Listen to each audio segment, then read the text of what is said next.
think about a mail carrier that's been on a route for, just say, after a year's time anyway, and stays on that route. Who else in the world knows more about that one particular job than him? You know, he knows people by first name, last name. He knows everything there is to know. That gives you some sort of superior feeling, I guess.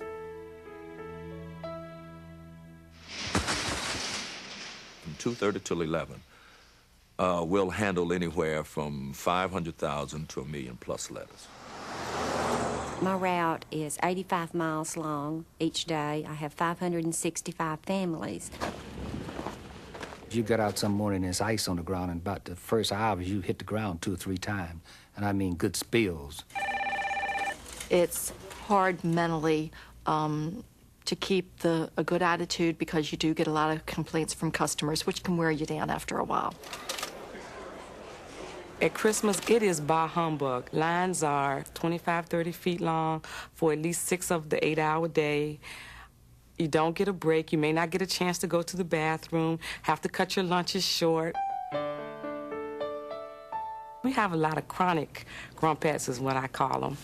And just if I can get one of those people just to smile and to say, have a nice day, I feel like I've accomplished something.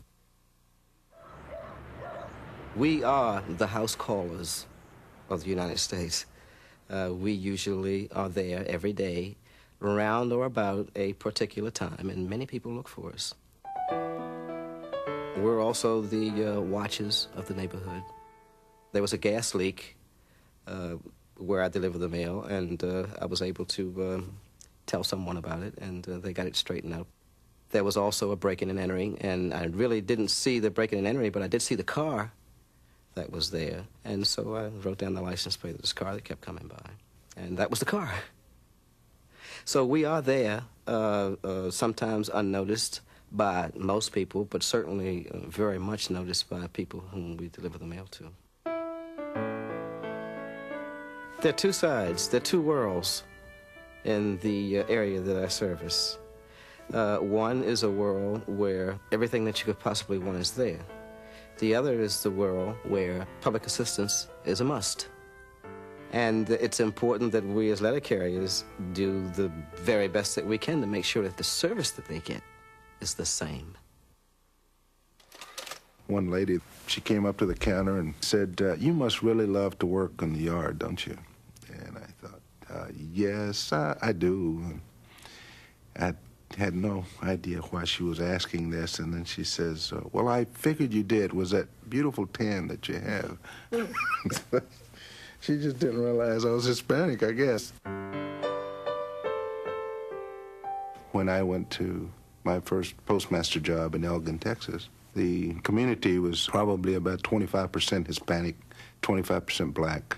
And the post office did not have any Hispanics or blacks working in it. And when I came in as postmaster, it was a little bit of a shock, but the Hispanic population would come up and see that, hey, yes, there is hope that one of us can get a job and become postmaster. The lady was just telling me one day, says that he won't bite, and he jumped up and bit me. The problem you have with dogs is they have these glass doors, and they jump through the doors at you. I got cut on the hand on another episode. The dog jumped through the door. He wouldn't bite either, you know, he's very gentle.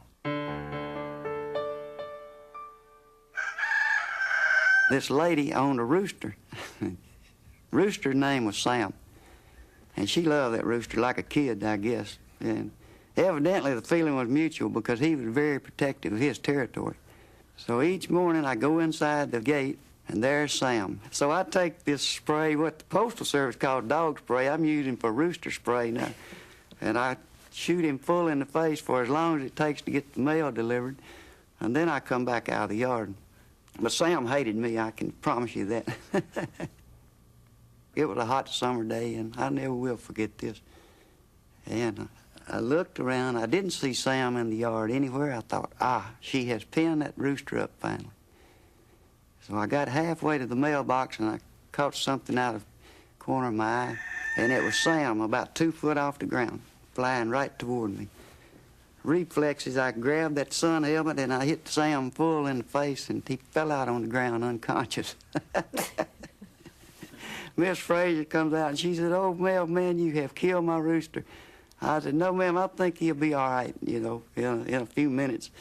So I went on about my rounds, and after that, Sam would stand back, you know, 15 or 20 foot, but he never attacked, as far as I know, any mailman again after that. I take pride in my job because I figure that these people are giving me a responsibility of trying to get their mail to their appointed area in a timely fashion and in good shape. If you want to pay your bill, I pay it. You send it, you give it to me. So now we're talking about a personal customer service here, because I'm handling some of your private business. One sentence: act like it's your letter. A man came in, and he was one of the ones that travel back and forth, and he said, "I have a daughter that's expecting her first child. She lives in Ohio, and she's craving her mother's cherry pie." He says, "We've got to get it to her." Gave it to the truck driver. I said, "Would you mind carrying this in the truck with you?" So the truck driver put it on his front seat, and when he got to the MSC, he gave it to the dock person and said, "This is a cherry pie, and would you see if you could put it in a safe place so hopefully it'll stay put as long as possible?" So he did, and undoubtedly this happened along the way, and it got to Ohio, and it was in perfect condition. So a year and a half or so later, he came back, and he had this little kid that was quite chubby, and he says, "He looks just like a cherry pie too, doesn't he?" I think it's their touch with trusting the government. They trust what you have to say. You're the most trustworthy person they know, except their own minister. I think they trust the postmaster even more than their police chief.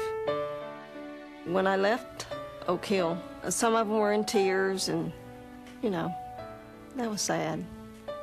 So I was the friend.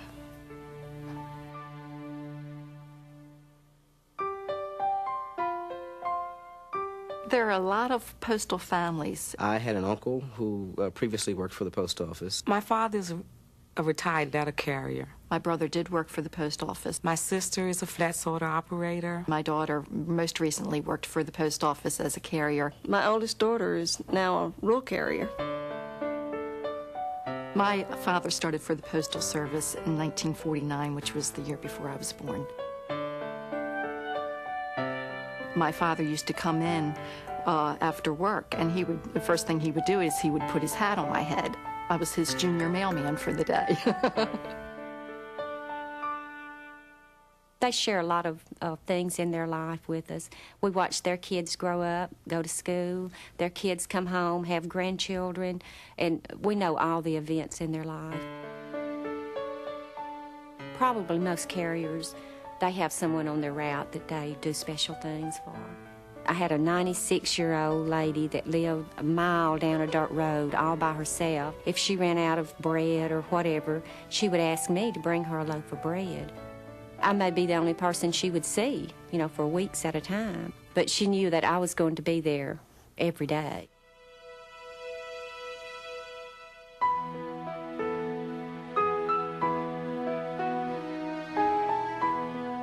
The greatest compliment that any of them could pay me would be to tell me that I can set my watch by what time you're going to be here every day.